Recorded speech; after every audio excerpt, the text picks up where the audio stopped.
Hello, Hello, Shane. How's it going? Colton. It's going real good, man. How are you? Fantastic. Having myself a beautiful morning here on the West Coast. Good to hear. That's great to hear. It's good to feel. It's great to feel, I must say. It's also great to be connecting with you here today, diving a little bit behind this solo adventure. It's a brand new adventure, that's for sure. All right. Are you ready to jump on feet first? Yeah, absolutely, man. Okay. Well, let's get on into it then. So I would love to start off with exactly the decision to sort of pursue the solo music career, because anyone who has heard of you before, maybe heard your voice with One Bad Son, you've been a touring vocalist in rock bands for about 18 years now. So what was the decision to sort of change things up and go this solo route this time around? Well, I think it was, I never made like a conscious decision to do it. I think, I've been, OBS has been going, you're right, for 18 years, I think, since 2004. So I love me some rock and roll, big arena style rock and roll, and always have, always will. I think what happened is, we write a ton and have always churned out a lot of music. And I personally write all the time. I mean, I'm writing kind of every day. I have new ideas. So there were a lot of songs over the years that they weren't right for OBS. They're just a bit different, or, when you're trying to cut down 50 songs into a 10-song album, you end up having a lot of ideas that get onto the cutting room floor. So I knew for a long time I wanted to do something with a few of the songs that I had written that never made it into any OBS records. And I think I kind of put it off for a while, just knowing like I wanted to do something with it eventually. And eventually turned into like 10 years. And then all of a sudden I thought to myself, it's time. It's time to just do this thing. Just to kind of exercise some different musical muscles, I guess is the right way to put it, and kind of hit a different gear. So I recorded a song actually in 2019. It's a while ago now. Thinking I was going to put it out and finally do this thing. Then, of course, when the pandemic hit, that kind of put the brakes on everything. So it just feels like now's the time to finally, as I've been saying, my wife likes to say, you can finally play these outside the living room. So outside of the songwriting circle, outside of the living room. So this ball's been in motion for a while then. Yeah, absolutely. And I think, with a lot of artists, same way, it's not like this conscious decision of, stepping outside the band to try to do something. It's more like we're musicians, we're artists. I write lots of different stuff. I mean, rock and roll and One Bad Son will always be my main musical outlet. But it's cool to try something else and to write kind of on your own and do it a different way. I found it kind of pursuing the solo stuff a little bit. I'm starting to get more OBS ideas again, so it's been cool that way. Interesting. It's cool how feeding one thing where it'd be like, oh no, you're going to take away if you spend time away, but getting the creative juices flowing in the one side that sort of help to make this one path sort of helps to help the other path as well. Absolutely. You hit the nail on the head. And I think, what happens sometimes, I mean, we tour so much and have done that so much that I think you start to get in this headspace where I have to be doing this one thing all the time. But then you sort of lose that creative spark. And as I said, writing stuff for myself, then I start to find like, oh, this might be a better OBS idea than for my own thing. So that opening up your creativity and not limiting yourself definitely can feed all those artistic avenues. For sure. And I love how we talk about that sort of rekindling, because when I listen to Shiver, when I look at the lyrics and otherwise, that's definitely the exact feeling that I'm getting from this track. So when exactly did you write Shiver? Because you mentioned some of these songs have been around for a long time. So Shiver itself specifically, when was this track written? Well, hey, first of all, I'm glad you got that out of the song, because that's really what the song is all about, is reconnecting to like your passion, which we could get into for sure. But This song, it kind of had been kicking around. I had the riff and stuff kicking around for a while.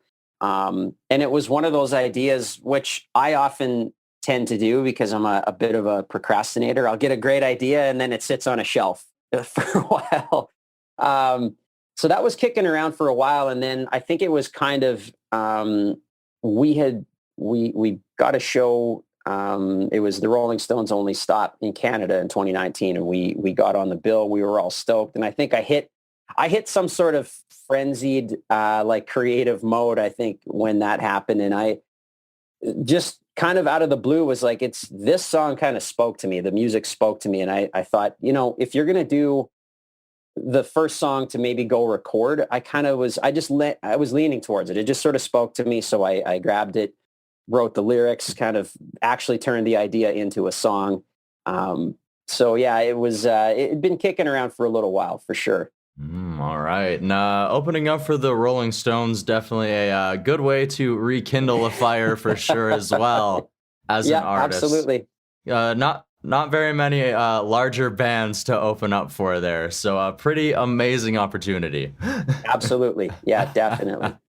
All right, so let's talk about the actual lyrical message of this, that relighting the fire, or finding the dream again.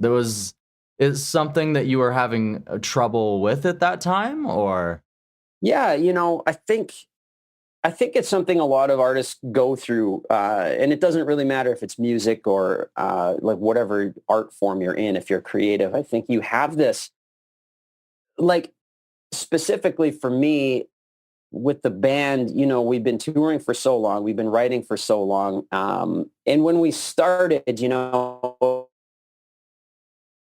just like, oh my God, we're playing like it was just, four people in a room writing, and it's exciting. Like, you're not thinking about, oh, we need to write a hit. We need to write, is this good for radio? Is this? And I think as the years went on and as we got successful and we got radio play and saw how that really positively affected our career, bigger shows and all the things. I think very naturally, it's not anybody's fault. I think it's just very normal. You kind of fall into this thing now where now I'm okay. The last song was a number one. Wow. We got to write the next, you get into this kind of terrible cycle in your own mind of you're not writing for yourself anymore. You're not writing because you feel, oh, I just want to sit down with my guitar and play a song, or like, what's a cool new idea? I found myself kind of it wasn't like a dark place. It was more just like I was lost in the whole sort of, why am I even doing this anymore? And it's, you kind of wake up one day and realize it's not really fun. It's not really anything. And I just felt sort of empty with the whole thing. Specifically after our last record, I felt spent. And so with Shiver, yeah, it was lyrically speaking to the journey of like reconnecting to that thing that was special in the first place, and why was it that it was so great to just pick up a guitar and play? And so I kind of wrote it as writing's always been a bit of a form of therapy for me, or a form of exercising demons, that sort of thing, right? Or trying to get to the bottom of it. So it was almost like writing about what was happening to me in real time through Shiver, and that's how it came out. And just, yeah, really, that's what it is about reconnecting to that thing, going to find, what threw you off the path, or, it's a tough journey, honestly, because you have to look inside. It had nothing to do with the band. It had nothing to do with, anything else other than my own, where I was in my mind and what got me there. Right. So. Well, and I love how you say that, where music is therapy, not just as a listener, but also as a writer, and specifically as a writer. But sometimes as an artist, once you try to like progress and make a career out of it, you step into what is known as the music business. And it's very important to deal with the business side of things, but sometimes it becomes so enveloping that it takes away that therapy aspect, which was the root of this entire thing all along. Yeah, you hit the nail on the head, and that's exactly it. And even going back to your first question about like why I would do a solo song, it was kind of like I never planned on any solo stuff to be any kind of big release. Like I'm not really pushing it to radio. It's more releasing a song because I wanted to write it, and it just felt like I was connected to it. Sort of, that's it, you know.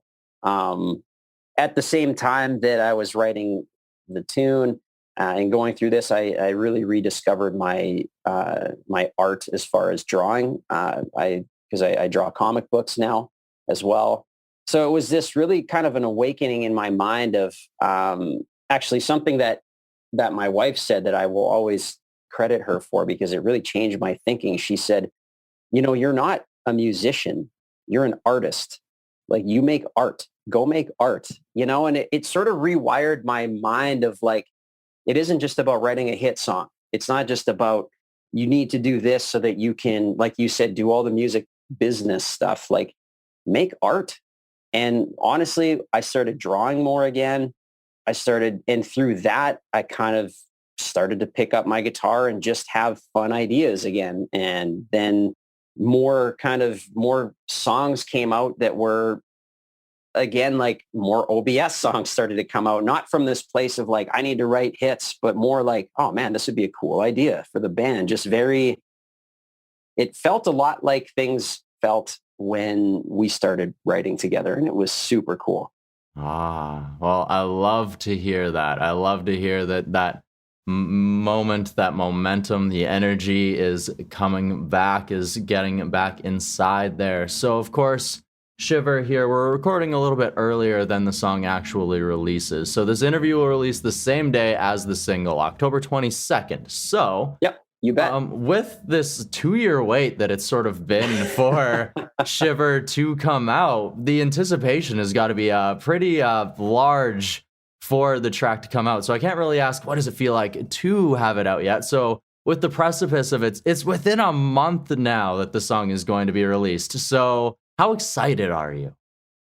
You know what? I am pumped. Like I'm stoked. I'm excited for it to finally come out. I mean, I've played it for obviously friends and family and that sort of thing. And people have been digging it, but mostly for myself, it's a great beginning. Like it feels like when this song finally comes out and I can play some shows on my own, OBS is, Kurt and I are writing again. And like, it just kind of feels like there's a bit of a rebirth in the air in general. So I feel like this song coming out is just like, this feeling of, okay, finally, it's like that's step one. The song's out. However people receive it is fine. I'm just stoked for it to be out and for people to hear it. The video will come along with it. I feel, it just feels, I'm kind of, I've lost the exact word, but it feels like a bit of relief, but not in a bad way. You know what I mean? Where it's like, yes, it's finally out and people can hear it. And I'm just super excited. All right. Well, super excited as well for this to be out because as listeners, we mentioned earlier, sometimes interpret things too. So who's to say what fires this track may go on to kindle in the future as well for other people? Absolutely. And that's your hope as an artist, is that the things that kind of turn you on and the things that stoke your fire also stoke other people's fire, and that they get something out of it that, you just want them to get something positive out of it. And I'm excited to hear what people think when they finally get to hear this thing.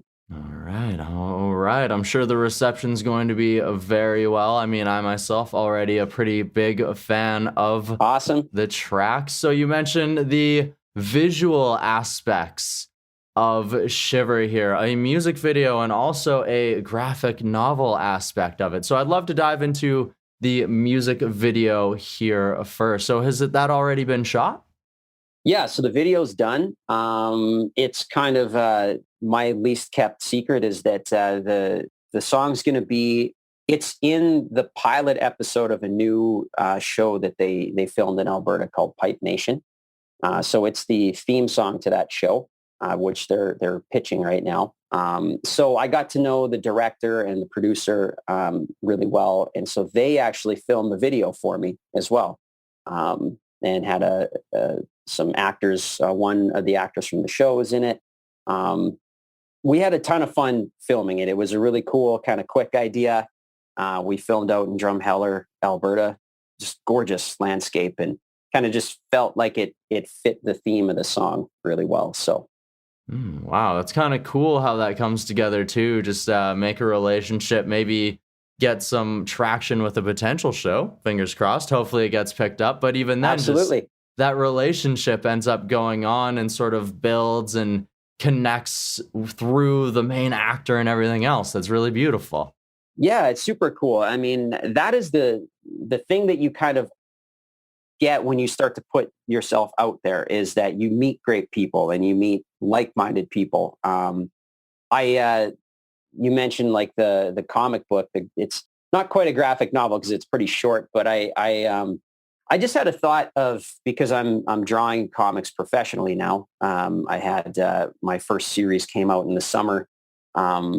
So I was just sort of between projects with drawing. And I thought, what would be neat to, again, not for any kind of big monetary purpose. I thought it would just be kind of a cool tie-in to my graphic art. So I did, basically it's just like an 18-page adaptation of the video in comic form. So it just kind of expands on the video idea a little bit.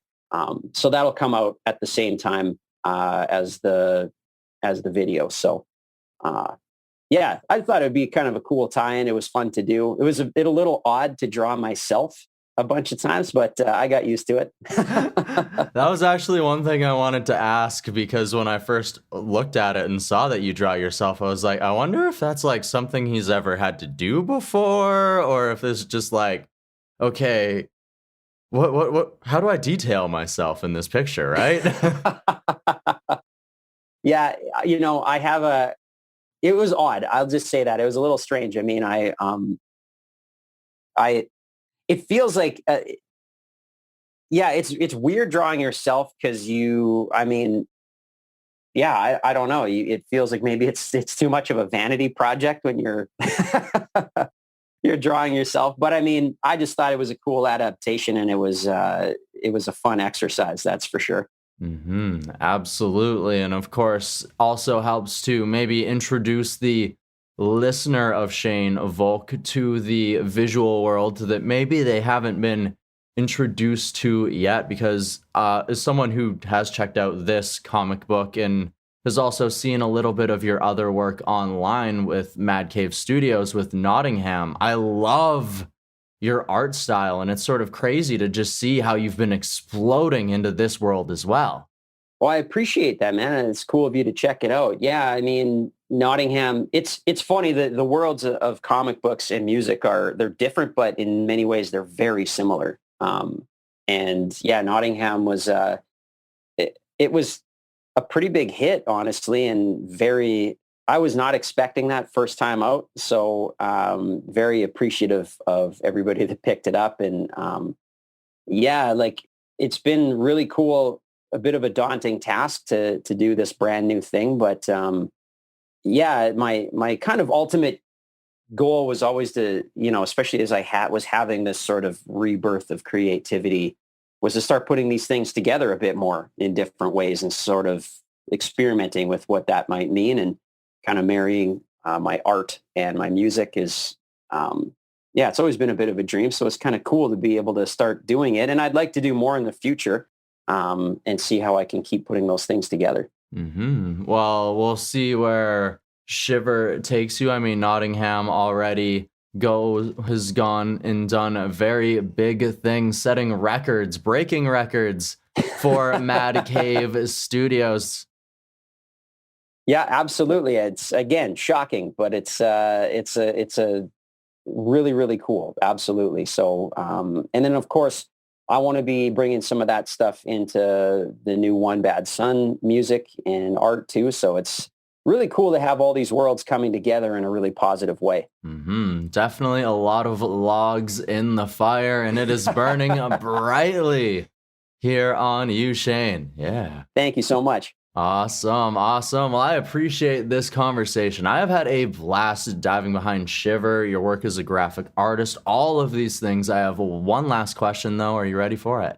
I'm ready. All right. So I would love to discuss, as we've talked about, your progression into solo music, rekindling this fire and otherwise over this last 2 years.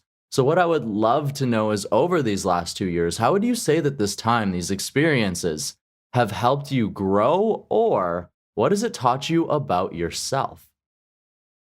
You know, great question. I feel like, especially, of course, a lot of this stuff happening through the lockdowns and COVID, and um, it can be challenging, especially as an artist. I find like there's so much happening and pain and suffering in the world that other people are dealing with, and sometimes you have this feeling of, man, I'm here trying to make music or draw a picture while all this the craziness is going on in the world. But I feel like at the end of the day, I have been given a lot of gifts, and I have a lot of really good things going for me, not just with talent, but with my family, with my wife, the kind of support I get. And I feel like, you can't get bogged down by what's happening in the world in this way of like, I need to stop what I'm doing. And you can kind of go into a negative headspace. I feel like continuing to create,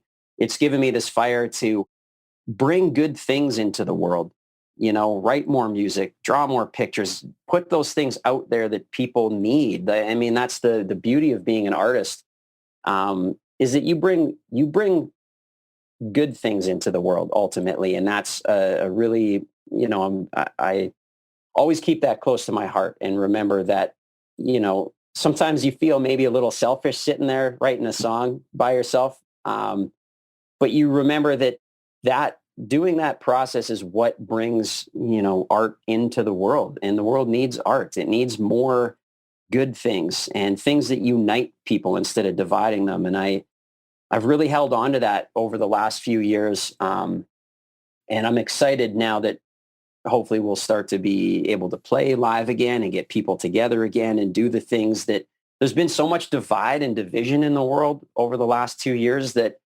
finally being able to do things that bring people together again, not just physically, but honestly, mentally, like bringing people together in a place where, yeah, I just came here to listen to music, not to fight with you over your ideals versus my ideals. And I'm excited about that. And I feel like there has been a lot of growth, and there's been a lot of, there's some new fears cropping up because, as I've said many times, it's easy to fail as a band because you're like, wow, if we put a song out and no one likes it, we can spread the blame around, and you sort of do that as a group. But this being my first thing that I've written and done myself, it's a bit of there's an extra little daunting piece to that. But I mean, again, I did this for myself. So the people that love it, I'm stoked. If you don't love it, well, there's lots of great music out there. So Exactly. You can't make everybody happy, but as we said, you never know who's going to take these songs, and you never know what they're going to take from these songs either. Yeah, absolutely. And as I said, you, as an artist, you put things out in the world, and hopefully it hits somebody in a place and inspires somebody. And that's the most you can ever ask for. Absolutely. And I have been so glad that you have been able to share not only this lesson, but also the story, this journey into the world of solo music, and this new track, Shiver, with us here today on the Desert Tiger Podcast. Really appreciate the time. Thanks so much.